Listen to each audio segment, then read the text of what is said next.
Hello and welcome to Global Eye. I'm Parikshit Luthra. The top story we are tracking this evening. India-Turkey relations have come under severe strain lately after Turkish drones were used by Pakistan against India post-Operation Sindoor. Now, there are calls for reducing business and diplomatic ties. But what is the current state of relations? Total trade between India and Turkey was roughly $10 billion in FY24, with India exporting $6.65 billion worth of goods and India importing $3.78 billion worth of goods from Turkey. Now, Turkey accounts for just 1.5% of India's total exports. The FDI inflows from Turkey were $227 million in the last 25 years. Indian companies have invested $151 million in Turkey in the last 25 years or so. There are 150 Indian companies registered in Turkey, including Polyplex, GMR, Tata Motors, M&M, Reliance, Aditya Birla Group, Wipro, Dabur. Among the major Turkey companies in India are Limac Construction, Furnaz, Sarar, Soktas, Hidromas. Celebi had rights to provide ground services in Mumbai for 10 years and has now been denied security access. In light of Indo-Pakistan tensions, Indian exports to Turkey include cotton, organic dyes, chemicals, denim, steel, antibiotics, mobile handsets, clothing. Indian imports include auto components, marble, textile machinery, handlooms, denim, carpets, cumin seeds, minerals, and steel products as well. India also imported 160,000 tons of apples from Turkey in 2024. There are 3,000 Indians in Turkey. At least 1,850 of them are working across commercial organizations, banks, IT firms, universities. There are also 400 Indian students in Turkey. India has also extended a helping hand to Turkey in times of crisis, most recently during the 2023 earthquake, when India launched Operation Dost to help people there. India had set up a field hospital, airlifted 250 personnel to Turkey, and we used 6 C-17 military aircraft to transport relief and rescue equipment.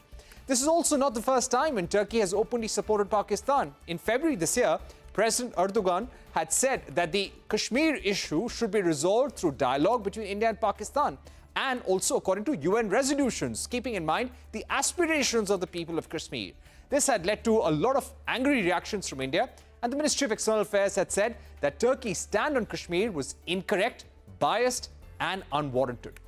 To discuss the latest tensions due to Operation Sindoor, use of Turkish drones by Pakistan against India, we're now joined by Sanjay Bhattacharyya, former MEA Secretary, also our ambassador to Turkey as well. Ambassador Bhattacharyya, thank you very much for joining us. Let me begin by asking you, we do have very old diplomatic and business relations with Turkey.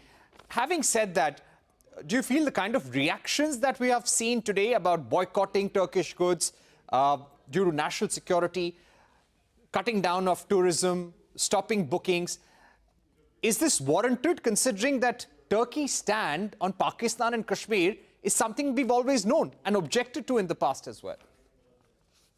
Well, thank you for having me on the show, Parikshit. I think, the fact that Turkey has had a position which favors Pakistan rather than India is something that is not very well known in the public domain. And people have always thought that Turkey was perhaps a relatively friendly country. But I think this has changed very much in recent times. While in the past, when Turkey had secular governments, Turkey did follow a somewhat balanced approach towards India and Pakistan. And although Pakistan was the preferred partner, India was always the more dominant partner, particularly in terms of economic engagement. While the economic dominance of our partnership remains, and we do trade and investments are of a much higher scale than that Turkey has with Pakistan, the political understanding between Turkey and Pakistan has taken quantum leaps in the current regime of Erdogan. And his Islamist ideology has been adopted by Pakistan, which makes Pakistan a very important ally of Turkey. And therefore, we see Erdogan actually echoing the Pakistan line, sometimes even more fervently than Pakistan themselves. So if you look at the kind of comments that came from President Erdogan to Prime Minister Sharif immediately after the Pahalgam terrorist attack, in which he talked of the brotherly support for Pakistan. It was somewhat ill-timed. And then you see the Foreign Office statements, which talked of the Indian retaliatory strike of Operation Sindoor being condemnable. And so condemning that retaliatory strike was, I think, somewhat a little excessive. It was even more than what China Right. did. And of course, it brought up the Kashmir issue. So the kind of angst that we have amongst our people, the public outrage is not unexpected, particularly when we see Right. drones coming from there as well. Okay. So, Ambassador Bhattacharya, what would be your view in terms of what could this lead to in terms of disruption of diplomatic relations between the two nations? A lot is being considered. A lot is on the table. The trade is minuscule compared to some of India's biggest trading partners. What is at stake? Well, our economic relations are not as small. Trade above $10 billion. I think the previous year it was about $13 billion. Investments are actually, the two-way investments are about $480 million. There's a huge technology component in this particular collaboration, and we are, in a sense, linked to supply chains. And so, and Turkey is very deeply invested in several of our key infrastructure projects, metros, tunneling, other construction activities. So Turkish companies do play a very important role in India's development path. I think for India at this point of time, and there are, of course, two parts of it. One is the public outrage, which I can understand, and I think they must do what they must do. But I think the other is the official response. And I think there is an official response that is necessary, and I think it should be based on very clear evaluation. We must keep in mind that we have a certain development priority. We are on our way to becoming a major global economy.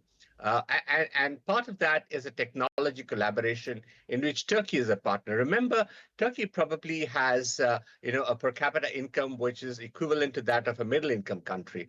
And so, it does have certain technologies that we could both benefit from. So I don't think, Right. and besides, the other point that I wanted to make was Turkey is also a reasonable weight in its diplomatic imprint. So what we do should be based on careful evaluation. It should not be knee-jerk. We should not look through the lens of Pakistan. I think Turkey's problem has been, Right. or Erdogan's problem has been, that he's been looking at India through the lens of Pakistan. We should not look at Turkey through the lens of Pakistan, but an independent position based on our national Right. interest, our priorities, and I think we can craft out a certain response approach. Ambassador Bhattacharya, you're right when you speak about the quantum of trade. We've got about 150. I was just giving an explainer to our viewers. 150 Indian companies, big listed firms such as Mahindra & Mahindra, Wipro, TAFE, all have presence. Tata Group, all of them have a presence in Turkey. If the situation between India and Turkey were to worsen, what could we lose, and how could Turkey react, retaliate, not just economically, but politically and diplomatically? I think our economic relations are something that we should factor in very closely. If our economic relations are those that do have a connect with the kind of attack or connections that we have seen in the recent past, then I think we should consider whether we continue with that or not. But if it is an element in our national development exercise, our path towards economic growth, we should consider that more favorably. I think we have to take a very nuanced approach. The approach is not so much in terms of economics, because even if we were to stop all tourist traffic to Turkey, the impact that it would have on the Turkish economy would be very minimal. It would probably have a larger sentimental value about telling the Turks about how deeply we feel about it. But if you just look at it in pure terms of economics, that would be very minimal. I think what we need to do is twofold. First, I think we need to step up our diplomatic activity so that we make sure that the kind of statements that Turkey makes repeatedly about its problems with India and our position on Kashmir are blunted so that they don't have much effect. And I think a lot of that has already been achieved. There are very few buyers for the Turkish version of India's policy towards Kashmir or, India-Pakistan relations. I think the rest of the world really looks at it very differently. Along with that, Ambassador Bhattacharya? Yeah, Ambassador Bhattacharya, one more question. I'd like to understand from you, if you were to explain an Indian viewer, where is the Turkish president actually coming from? Where is this support for Pakistan and Kashmir emerging from? Right. I think the president of Turkey has a certain Islamist agenda, which he has advanced within the country. In his first half of his rule of over 20 years, in the first half, he actually focused on economic development. And Turkey became one of the rising stars in terms of economic growth and development. It probably has a per capita income which is over $15,000 today. And after that particular satisfaction level was achieved, he turned to another idea, which was of having greater influence of Islam in all aspects of life. And the AK Party has been an agency through which it has continued that. And of course, the religious institutions. Realizing that the friendship of the Arab states around him was not to be taken for granted. They were skeptical about Erdogan's visions of an Islamist agenda. He turned towards Southeast Asia, South Asia, Central Asia, and Africa. And in this particular effort, Pakistan, which also has a very similar agenda, became a useful ally. And not just an ally, it became the springboard for Turkey's exercise of this projection. And so that drew a very deep connection. The second deep connection was the Turkish economy, as you know, in recent years had not been doing too well, but there was a shining star, which was the military-industrial complex. And in that military-industrial complex, which is very closely linked to the AK Party, the ruling party, they found new buyers in Pakistan. And so that set up a new relationship with the new elites on the two sides. And the third was a very strong personal chemistry that Erdogan enjoyed initially with Nawaz Sharif and of course, later with Imran. And that has been also a very strong factor. But I think essentially what happened was he found it more convenient to speak Pakistan's line and Pakistan's words in its approach towards India, something that wasn't the Turkish position in the past, which was more balanced and more independent in its assessment of India and Pakistan.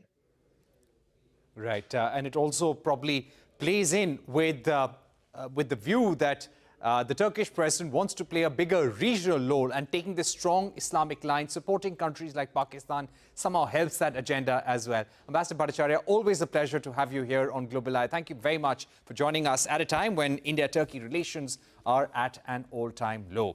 We're taking a short break, but coming up on the other side, President Trump wraps up his West Asia visit by signaling proximity and signing deals worth over $2 trillion for projects in areas that include defense, aviation, artificial intelligence. A special discussion with Talmiz Ahmed, former Indian ambassador to Saudi Arabia, when we're back.